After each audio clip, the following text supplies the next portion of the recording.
Como nós vimos ontem, primeiro o Ed falou que nós somos santos. Ele nos convenceu que nós somos santos. Ficou difícil de acreditar, mas ele provou pela palavra que nós somos santos. Amém? Você crê nisso? Você confirma isso? Isso é a Bíblia que fala, não somos nós. É a Bíblia que afirma isso. Nós somos santos do ponto de vista de Deus. Deus te vê santo por aquilo que Cristo fez por você. Amém? Joia? Isso nós vimos ontem. Agora, esse fato, vamos ver, Ed, Levíticos está ali, né? Vamos ler Levíticos 20 para confirmar também isso que eu estou falando. Olha só. Ser-me-eis santos, porque eu, o Senhor, sou santo, e separai-vos dos povos para serdes meus. Às vezes fica difícil, quando você olha para você mesmo, você imaginar isso. Puxa, eu santo, que é o tema do encontro. Porque você olha para dentro de você e você percebe que isso não é aquilo que muitas vezes você está vivendo. Mas ali, Deus está falando o seguinte, que nós somos santos e que nós fomos separados para sermos o seu povo. O santo, na verdade, é aquela pessoa separada para algo. Deus te separou para algo muito importante. Deus nos separou. Nós fazemos parte de um povo santo, de um povo, a Bíblia diz, exclusivo de Deus. Um povo, uma nação santa, um povo de propriedade exclusiva de Deus. E isso, você participa e é parte disso independente da tua idade.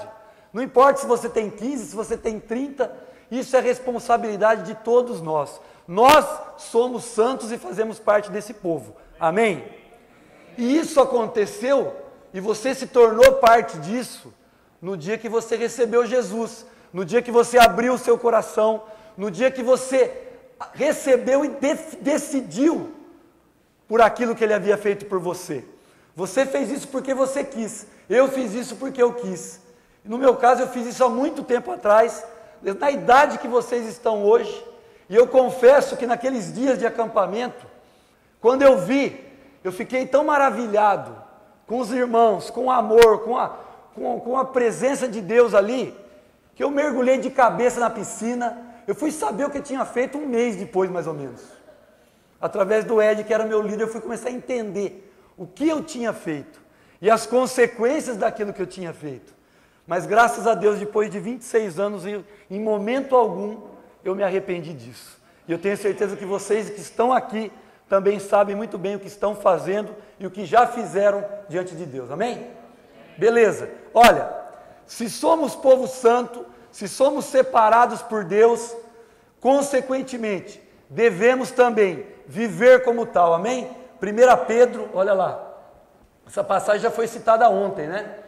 Como filhos da obediência, não vos amoldeis as paixões que tinhais anteriormente na vossa ignorância. Pelo contrário, segundo é santo aquele que vos chamou, tornai-vos santos também vós mesmos em todo o vosso procedimento. Porque escrito está, sede santos, porque eu sou santo. Olha só o que o Marcos falou hoje, ó. Como que a gente era antes, ó. Não vos amoldeis as paixões que tinhas anteriormente na vossa ignorância. Velho homem. Lembra do velho homem aqui do boneco?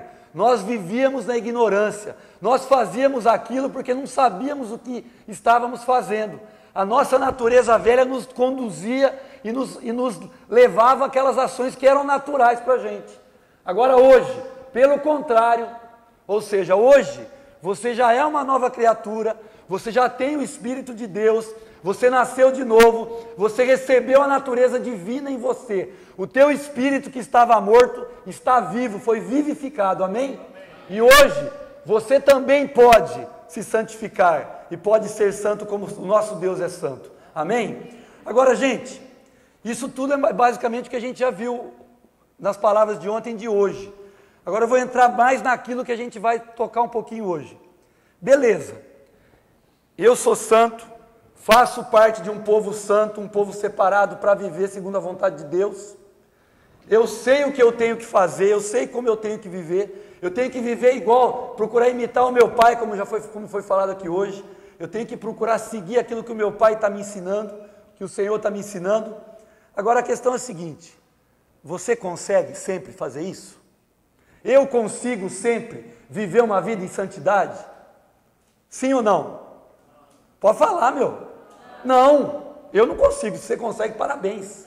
Você é muito joia. Nós não conseguimos. Sabe por quê? Quando você estava morto no pecado, quando você estava no mundão lá, beleza, você era 100% controlado pela tua carne. Você ia seguindo o rumo, seguindo a correnteza, do jeito que o diabo gosta. Quando você se converteu, você recebeu o Espírito Santo, você recebeu uma nova natureza, e aí começou um grande problema. Uma luta começou a ser travada dentro de você, no teu coração, no teu interior. A carne e o Espírito, como diz Gálatas. Olha Romanos o que diz, abre lá, vai lá, Ed. Romanos 7,18. O cara que vai falar isso aqui, ó, na minha opinião, é o cara mais santo que já pisou nessa terra aqui depois de Jesus. Pode não ser, mas na minha opinião é. Porque eu sou fã dele. É o Paulo. Olha só o que Paulo falou. Porque eu sei que em mim, isto é, na minha carne, não habita bem nenhum. Pois o querer o bem está em mim, não porém o efetuá-lo. Porque não faço o bem que prefiro, mas o mal que não quero, esse faço.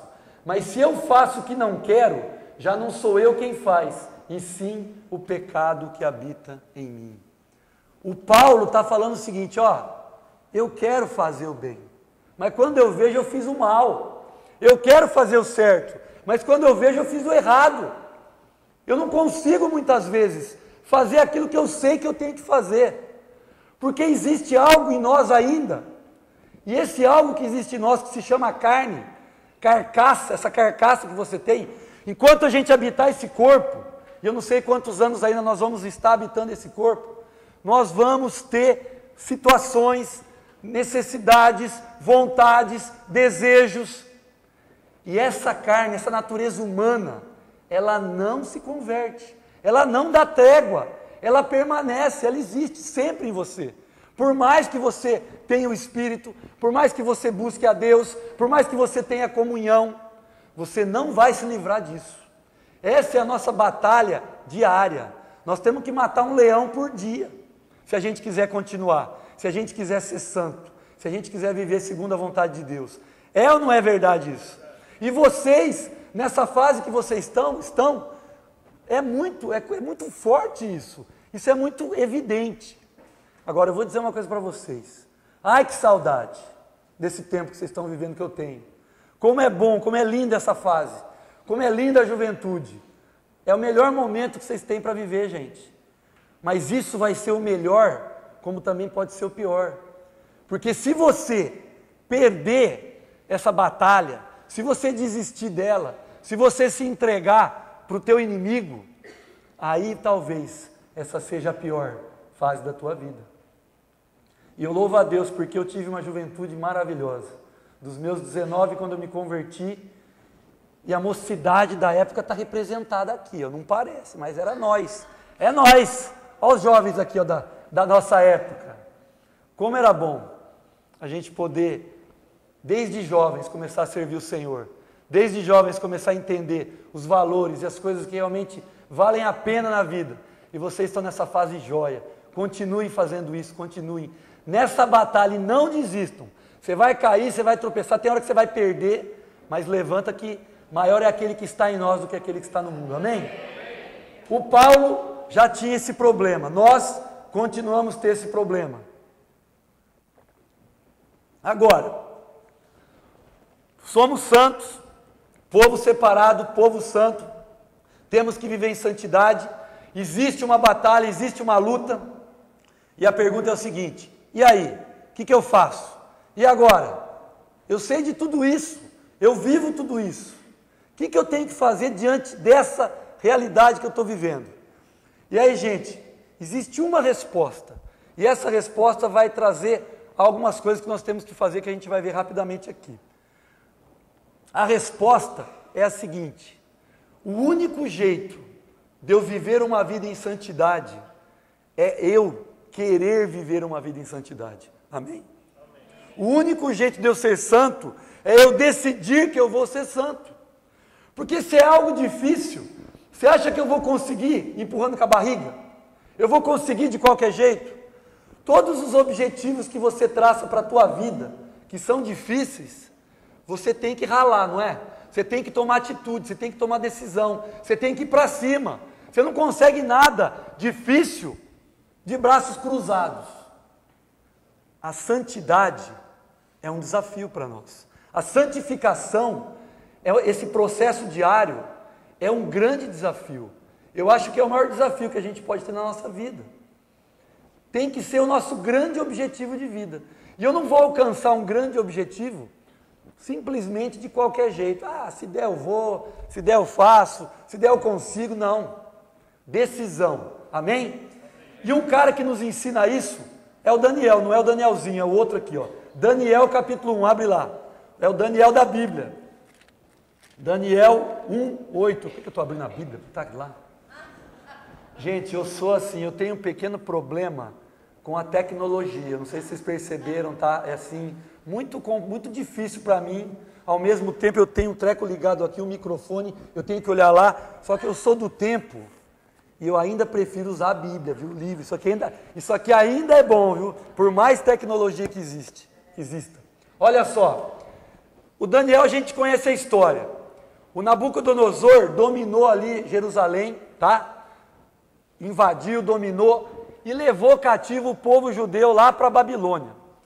E entre o povo judeu, ele escolheu, pegou alguns jovens que eram jovens de famílias nobres, eram jovens muito sábios, inteligentes, estudados, tudo cara com faculdade, cara com doutorado e tal, gente boa, gente de qualidade. Ele pegou esse pessoal e levou lá para o palácio e falou para o cara lá, para o chefe dele lá, ó, cuida dessa moçada aí, ensina eles nos nossos costumes, porque depois eles vão trabalhar comigo aqui no palácio. Só que é o seguinte, o Daniel era um cara, junto com os amigos dele, que viviam na lei do Senhor. Eram jovens que temiam e que amavam a Deus.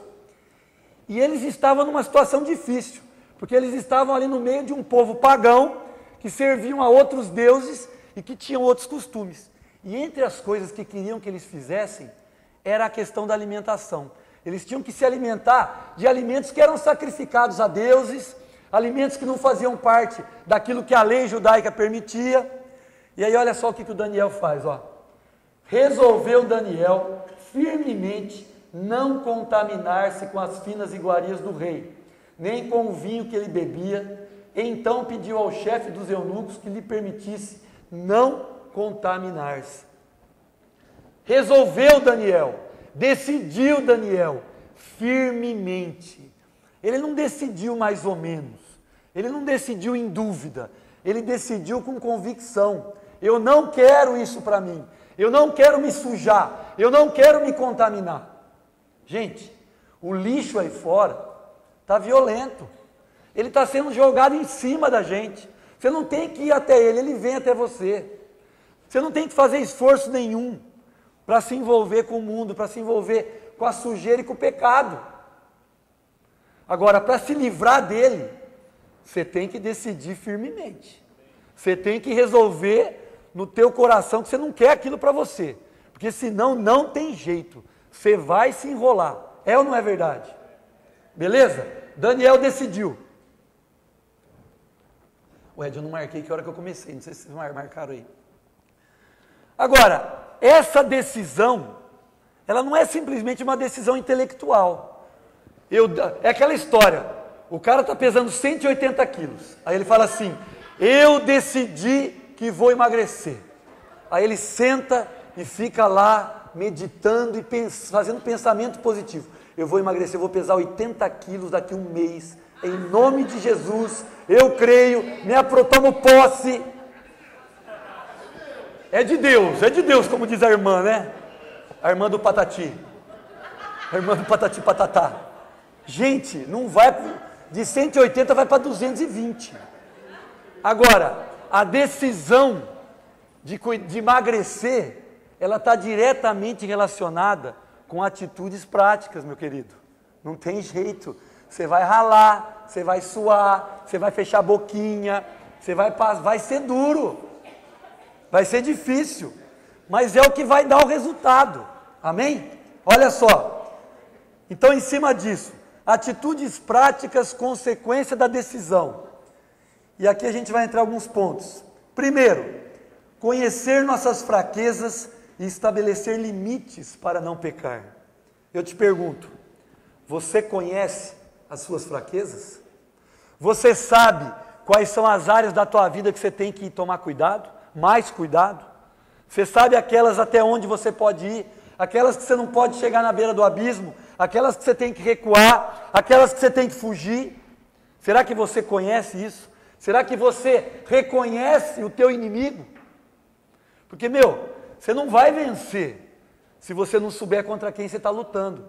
A gente fala muito do diabo, mas o nosso maior inimigo é a carne. Somos nós mesmos. Quando você está lutando com alguém, você tem que conhecer. Nós temos aqui na comunidade o Hudson. O Hudson é nosso irmão querido aqui, que é auxiliar técnico do Bauru Basquete, que é o time aqui da cidade, que é um dos melhores times do Brasil de basquete. E o Hudson é o seguinte, é verdade, eu vou falar que foi terceiro lugar no NBB, líder do Paulista. Ah, vocês concordaram? Ah, bom, tá. Não, é que tem gente aqui de Jaú, entendeu? O pessoal de Jaú não entende. O pessoal de outras cidades que não vai entender o que eu estou falando, né? Esse nível de esporte, né? Agora, tô brincando. Agora é o seguinte, o que o Hudson faz? Quando o Bauru vai jogar com o time, ele assiste o jogo, o filme daquele time lá que ele vai jogar, e ele monta um vídeo para a equipe, com todas as jogadas, com todas as táticas, com os pontos fortes, com os pontos fracos. Ele faz uma análise do adversário e apresenta para os jogadores. Ele faz isso todos os jogos do time. Por quê? Porque o objetivo é vencer o jogo. E a chance de vencer se torna maior quando você conhece. Agora, será que nós nos conhecemos? Será que eu sei quais são os meus limites? Será que eu sei até que hora eu posso ficar na frente do computador? Será que eu sei até que hora eu posso ficar com o controle da televisão? Será que eu sei a que hora tem aquele programa que eu não devo assistir? E que é melhor eu ir dormir antes que ele comece? Porque se ele começar eu vou assistir. Será que eu sei? Eu sou do tempo que pornografia era só na banquinha de revista, né? Então eu costumava falar assim, se você tem problema com pornografia, passa longe da banquinha. Porque você chega lá na banquinha, normalmente tem coisas expostas lá. Agora, no caso de vocês, eu sei que vocês estão bem longe de banquinha. O negócio seus é outro. Se você tem problema com pornografia, fica com o dedinho longe daquele lugar para você clicar lá, que o rapaz de Guarulhos falou aqui hoje. Toma cuidado lá com o dedo, onde você vai clicar. Porque hoje está muito fácil. No meu tempo, para você ver uma pornô, era um negócio, era um evento. Quando aparecia na escola uma revista, gente, parava tudo. Era uma coisa tremenda. Porque era tão difícil alguém ter alguma coisa para você ver que quando tinha, era uma festa. Agora hoje, gente, eu fui jovem, eu fui do mundo também. Essa é a realidade. Hoje, está muito mais fácil você ter o acesso e muito mais difícil você sair fora.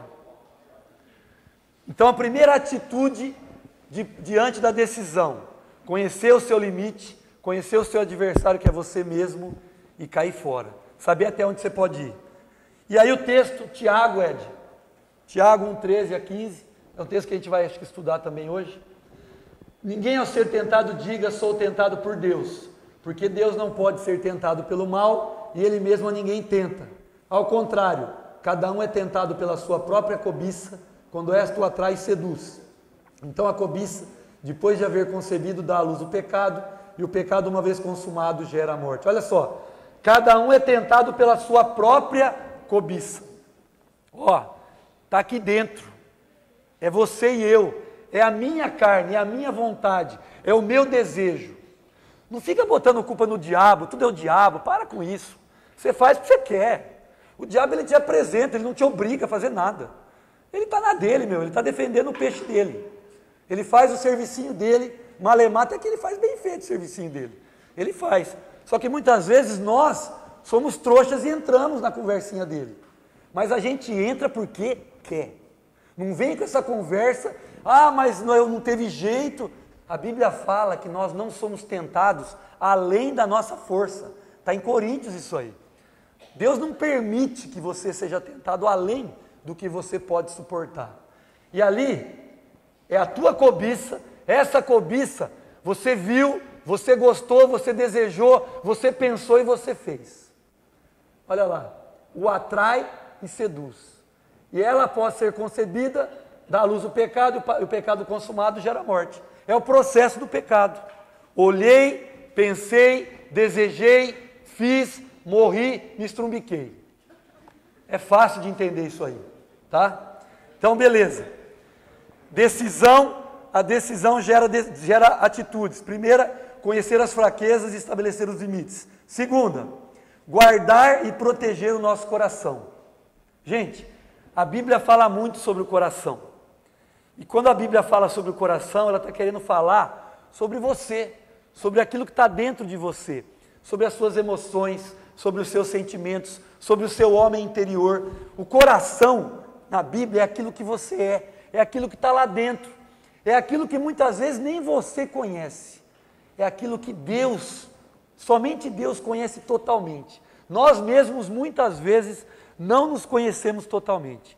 Você e eu temos esse coração que a Bíblia fala. E aqui, em Provérbios, Provérbios 4, 23, diz o seguinte, sobre tudo que se deve guardar, guarda o coração, porque dele procedem as fontes da vida. Olha só a importância do coração. Sobre tudo o que se deve guardar, sobre tudo o que você deve proteger, meu querido. Protege o teu coração, porque é dele que sai tudo, é de dentro, é dele que saem as suas decisões, os seus desejos, as suas vontades, é do coração que sai aquilo que você vai fazer e que você vai ser. Guarda, protege muito isso, porque isso vai determinar o que você vai ser, isso vai determinar a tua vida, isso vai determinar o teu futuro e as tuas decisões, beleza? Agora, em cima desse ponto, em cima do guardar e proteger o coração, como que eu faço isso? Isso deve ser feito tomando-se cuidado com, primeiro, as intenções do coração. 1 Coríntios, olha lá. 1 Coríntios 4, 5. Portanto, nada julgueis antes do tempo, até que venha o Senhor, o qual não somente trará à plena luz as coisas ocultas das trevas, mas também manifestará os desígnios, olha lá, então, dos corações. Então cada um receberá o seu louvor da parte de Deus. Olha o noivo aí voltando, lembra de ontem aqui? Foi tremendo, foi impactante para mim. Foi muito engraçado o patati patatá, mas aquela noiva lá e o capetão, vou falar uma coisa, brincadeira, os caras trabalharam demais e eu fiquei muito, foi chocante até, foi muito forte aquilo. O noivo vem vindo, vai voltar e ele vai nos chamar para um bate-papo, para uma conversa, para um acerto de contas. E aí, tudo aquilo que está escondido, tudo aquilo que está oculto, tudo aquilo que eu fiz e não contei para ninguém, tudo aquilo que você fez e não contou para ninguém, sabe aquele negócio que você acha que só você que sabe? Só eu que sabe aquilo lá. Ninguém imagina, ninguém vai saber. Olha lá, Também manifestará, tudo vai se revelar, tudo vai vir à tona. Os desígnios do coração, ou seja, as intenções do coração. Cuidado com as suas motivações. Por que que você está aqui? Por que que você participa da comunidade? Por que que você vai aos cultos? Por que que você vai no evangelismo? Por que que você faz discipulado? Por que que você fala de Jesus? Por quê? Por que que você estuda? Por que que você trabalha? Por que que você namora? Quais são as nossas motivações? Toma cuidado, guarda, protege o teu coração, para que você não viva uma vida com intenções erradas, com motivações erradas. Você não viva uma vida de hipocrisia, uma vida de falsidade. Amém? Isso é uma forma de você proteger o teu coração. Outra coisa que a gente tem que tomar cuidado, com os desejos do coração. Vai lá, Ed. Não é qualquer um que tem um auxiliar chamado Ed. Não, para, ó, veja bem, o cara é praticamente um apóstolo, ele é meu auxiliar aqui hoje. Eu estou me sentindo assim, estou me sentindo o máximo aqui. O cara é o meu, o que é o meu coroinha. Olha lá, vamos lá. Mateus 5:28 diz o seguinte: eu, porém, vos digo. Vixe, aqui é aquele negócio lá. Por que Jesus tinha que falar isso, né? Qualquer que olhar para uma mulher com intenção impura no coração, já adulterou com ela. Gente, presta atenção. Não é pecado olhar. Olhar para uma mulher com intenção impura. Aqui entra a questão da intenção, do desejo. Eu estou olhando para uma mulher. Ah, bom, ela eu posso. Ela é minha mulher, pô. Mas agora não é hora também de pensar nisso. Não é hora de pensar nisso agora. Mas olha, aqui olha, tem muitas moças lindas aqui. Tem muitas meninas bonitas. E eu estou olhando para elas. E daí? Tem mais linda, maravilhosa. Não estou pecando. Mas se eu começar a olhar, e esse olhar começar a ter uma outra intenção, eu já pequei no coração. Eu não preciso fazer nada. Basta um pensamento. Basta esse desejo sendo manifesto no meu coração. Cuidado com isso. É impossível não olhar. Você convive com as pessoas, você cruza com as pessoas, você trabalha, você estuda, você convive. É óbvio. A gente fala mulher aqui, mas o contrário é a mesma coisa. Se a mulher olhar com intenção impura para o cara, é a mesma coisa. O pecado aqui é dos dois lados, não é? É que normalmente o homem é mais, o Careca falou, é mais apegado ao visual do que a mulher. Mas também a mulher não deixa de cair por isso, pode cair nisso também. Então, tomar cuidado com as intenções do coração, com os desejos do coração, e o Jeremias 17:9, com os enganos do coração. Enganoso é o coração mais do que todas as coisas, e desesperadamente corrupto. Quem o conhecerá? Olha só isso. Brincadeira. Desesperadamente corrupto. Enganoso. Eu não posso confiar no meu coração. Eu não posso confiar nas minhas emoções, nos meus sentimentos. Isso me engana. Você pode estar apaixonado pela pessoa errada, meu querido, minha querida. Você pode estar apaixonado e achando que é a melhor coisa do mundo aquilo que você vai fazer. Você está sendo levado por uma emoção, por um coração que pode estar te enganando. Ah, mas ele não é crente, mas ele é lindo, ele é educado, ele é de uma boa família, ele não é crente, mas ele é isso, mas ele é aquilo, mas ele é aquilo outro. Espera aí, toma cuidado com o engano, né? Ah, mas eu vou fazer aquela faculdade lá para cima da Amazônia. Espera aí, calma. Por que você quer fazer uma faculdade tão longe? Está querendo fugir de quem, meu querido? Qual que é? Será que você não está sendo enganado por essa convicção? Às vezes a gente acha e tem determinadas convicções, mas a gente tem que ver, será que isso é o melhor? Será que isso não é um engano? Será que eu não estou caindo numa armadilha? Toma cuidado, porque o coração, ele é enganoso, e ele é corrupto, e nem eu o conheço. Eu tenho que ficar esperto, porque ele é doido para me passar rasteira, beleza? Então, ó o que a gente já viu até agora. Depois da decisão, temos que conhecer nossas fraquezas e estabelecer limites, guardar e proteger o coração. Como? Tomando cuidado com as intenções, desejos e enganos do coração. Outro ponto, guardar a nossa mente. Vai lá, Romanos 12, 1 e 2. Vamos já direto para o 2. Ali embaixo, Não vos conformeis com este século, mas transformai-vos pela renovação da vossa mente, para que experimenteis qual seja a boa, agradável e perfeita vontade de Deus. Gente, guardar a mente, renovar a mente, proteger a mente, limpar a mente, colocar na mente coisas boas. É fácil fazer isso, né? Dia a dia nós recebemos um monte de coisas boas para enfiar na nossa cabeça. É isso? Gente, a mente, ela está cheia daquilo que eu vejo e daquilo que eu escuto. O que eu tenho visto? O que eu tenho ouvido no dia a dia? Aonde eu tenho gasto o meu tempo? Com o quê? Com que tipo de informação eu tenho gasto o meu tempo? O que é que tem preenchido os meus pensamentos? Ô Lia, como é que chamava aquele filme do Mel Gibson lá que ele ouvia o pensamento? Do que as mulheres gostam. Quem já assistiu esse filme, Do que as mulheres gostam, do Mel Gibson? Eu tenho que falar uma coisa aqui que eu tenho que me irrita. A minha mulher é apaixonada pelo Mel Gibson. Ela assiste todos os filmes dele, tem todos os DVDs lá em casa. Mas eu perdoo ela. Enganoso é o coração, viu, Lia? Melhor um Xanzinho aqui ao vivo do que um Mel Gibson longe, viu? Vamos cair na real, minha querida. Pezinho no chão. Olha, amém, amém. Como que é que a irmã fala lá? É de Deus, é de Deus. Gente, agora, gente, olha só. Esqueci até que eu... Ah, tá, do filme.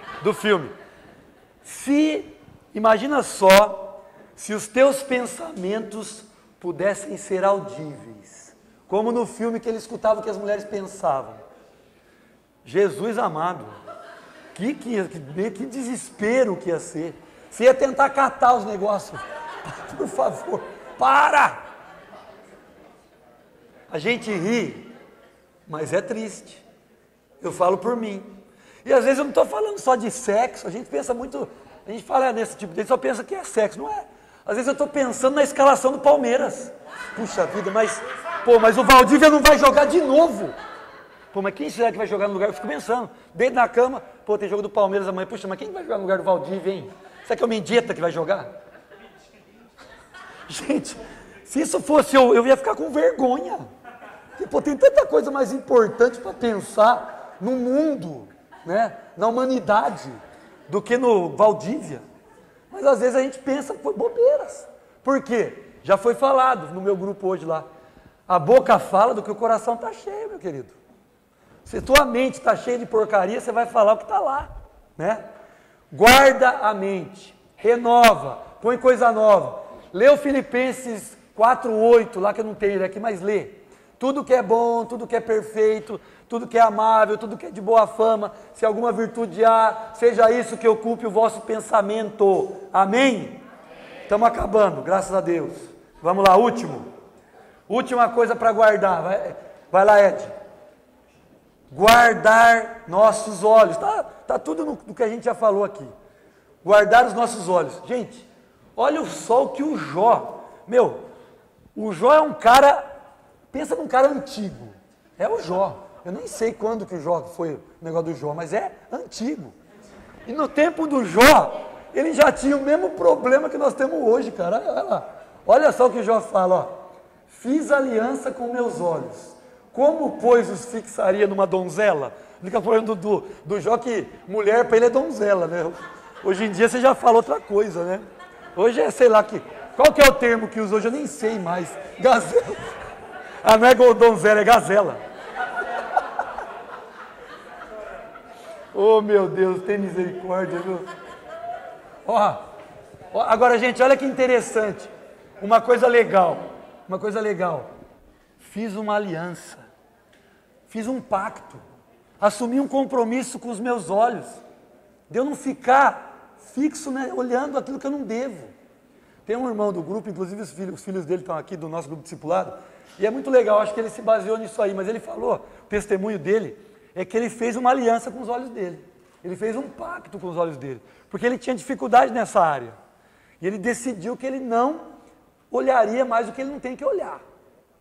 E ele fez esse propósito e eu achei muito legal isso. E acho que está baseado no Jó. Agora, olha que interessante, ó. Como, pois, fixaria. Não é simplesmente o olhar, como Jesus falou lá. Uma coisa é olhar, a outra coisa é grudar, a outra coisa é secar, a outra coisa é olhar com aquele olhar de raio-x na mulher. Sabe aquele negócio que você vê tudo? Até as entranhas, entendeu?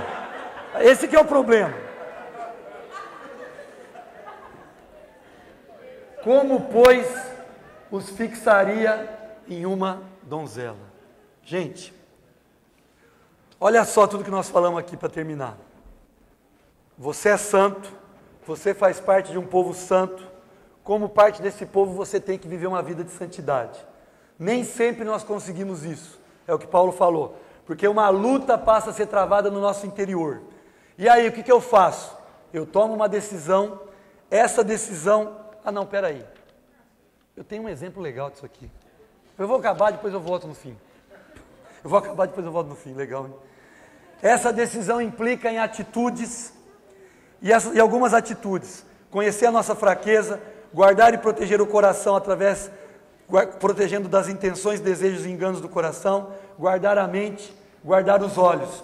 Só para fechar o negócio dos olhos, 2 caras da Bíblia que eu acho que são exemplos legais. Um positivo e um negativo. O primeiro é o José do Egito. O José do Egito é o nosso exemplo positivo. O cara é meu ídolo. Se for pensar num jovem, num cara que eu admiro, é o Zé do Egito. Por quê? É o Zé, pô. Por que o Zé? Porque o Zé, pensa bem, o cara foi morar na casa do Potifar, ele era escravo. O Potifar deu tudo para ele cuidar. Ele era tão inteligente, tão capacitado, tão abençoado por Deus, que ele chegou ali, conquistou a confiança do Potifar, e o Potifar falou para ele o seguinte, cuida de tudo aqui, você faz o que você quiser, tá tudo sob o teu comando. Só não vai cuidar da minha mulher, tá? Porque ela eu não vou dividir com você.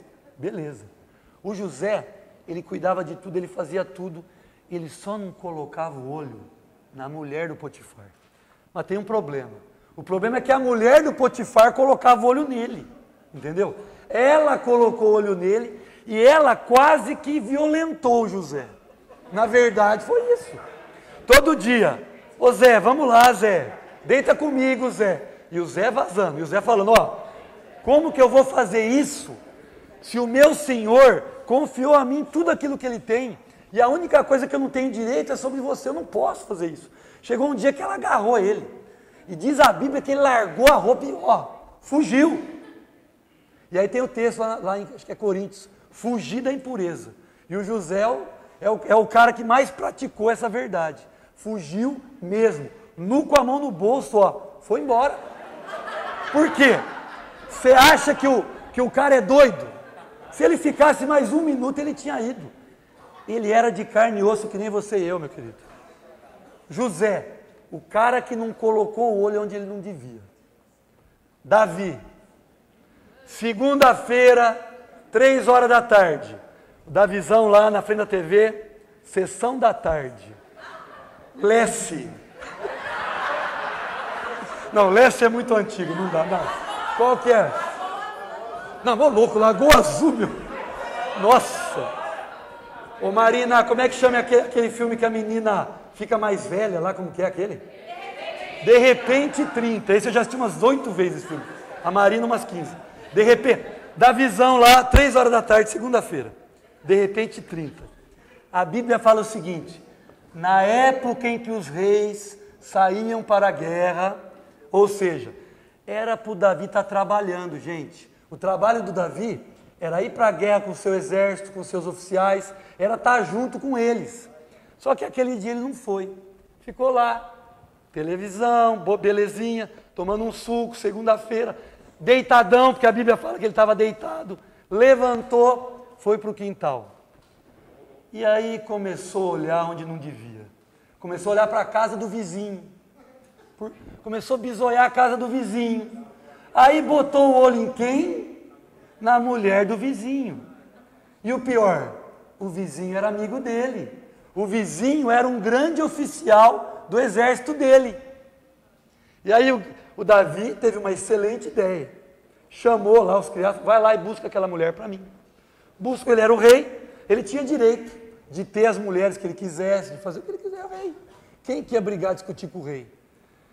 E o Davi fez a pior besteira da vida dele. Gente, o Davi é um cara amado por Deus. O Davi é um cara que eu admiro o Davi, é um cara, é um exemplo na Bíblia, é o homem segundo o coração de Deus, é o único cara que a Bíblia fala isso. Um cara que amava a Deus e que era amado por Deus. Numa época em que se vivia muito mais por lei e por regra. Ele era um cara que ele já entendia o espírito da coisa. Ele estava na velha aliança, mas é como se ele vivesse hoje aqui. Ele amava a Deus. Mas por causa de um olhar fixado, numa hora errada, tudo errado, por causa de um momento de bobeira, de distração do Davi, a vida desse homem nunca mais foi a mesma. Aquela mulher engravidou, ele forjou a morte do marido dela, ele tentou ocultar aquela situação, o filho nasceu e depois o filho morreu. E aí a gente sabe que depois a vida do Davi foi um inferno, perseguido pelo próprio filho, o filho dele foi um dos grandes inimigos dele.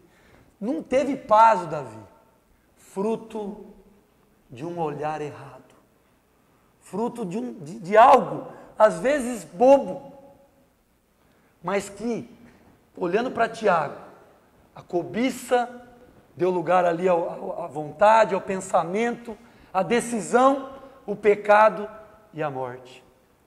Gente, a gente que já está um pouquinho mais usado pelo tempo, pela vida, que já passou por essa fase que vocês estão passando, eu confesso que eu olho assim para vocês e eu me emociono, porque vocês têm nas mãos de vocês o poder da decisão. Vocês têm nas mãos de vocês o poder de definir o futuro que vocês querem ter para a vida de vocês. E esse futuro pode ser maravilhoso. Esse futuro pode ser abençoado.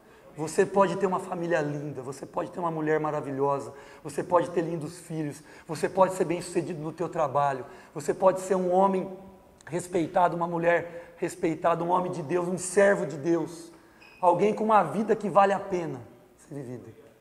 Mas você pode também ser uma pessoa que pode, por causa de um minuto de bobeira, jogar tudo fora, jogar tudo no lixo. Em nome de Jesus, que nessa noite, que nesses dias aqui, nós possamos tomar, vocês possam tomar as decisões certas, que nós possamos fazer, que vocês possam fazer as escolhas certas, porque a vida de vocês, o futuro de vocês, depende das coisas que vocês vão fazer agora. Agora é a hora de decidir. E eu te desafio nessa noite a tomar essa decisão. Eu te desafio a abraçar essa causa. Eu te desafio a abraçar e a enfrentar talvez o maior desafio da sua vida, que é realmente viver e buscar a santidade. Viver e buscar a semelhança de Cristo. Faça isso. Você tem o Espírito de Deus, Deus vai te abençoar e você vai vencer em nome de Jesus. Amém? Amém. tvcmc.com.br é o nosso canal para compartilhar o Evangelho do Reino de Deus e o senhorio de Jesus Cristo.